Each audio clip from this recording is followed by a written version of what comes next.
Bang, tahu aku bang. Kirim nggak? Oh Kirim nggak? bang. Oh kirim nggak udah? Tahu aku bang. Bang, tahu bang. Oh, iya. Viral, pria bertubuh gempal pukul penjaga konter HP di Medan, minta top up e-money gratis. Tengah beredar video yang memperlihatkan seorang pria memukul penjaga konter HP viral di media sosial. Hal itu terjadi lantaran sang penjaga konter HP tak mengabulkan permintaan pria berbadan gempal tersebut untuk top up e-money secara gratis. Berdasarkan keterangan unggahan, kejadian tersebut terjadi di daerah Medan Denai, Sumatera Utara, pada hari Minggu, 13 April 2025. Video tersebut viral usai salah satunya diunggah oleh akun X Heraloebs. Dalam video terlihat pria yang mengenakan kaos dalam hijau meminta penjaga melakukan top up saldo e-money. Oh yang ini cepat, cepat pulang. Aku kan nungguin dah, cepat pulang. Kenapa bang tadi katanya? Kenapa? Ada semua lagi.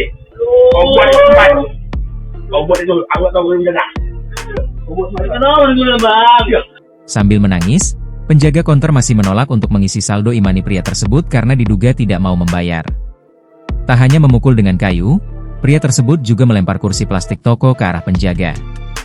Sontak saja, unggahan tersebut pun kini mengundang berbagai komentar warganet. Tak sedikit warganet yang mengecam tindakan yang dilakukan pria berbadan gempal tersebut. Download Tribun X sekarang, menghadirkan lokal menjadi Indonesia.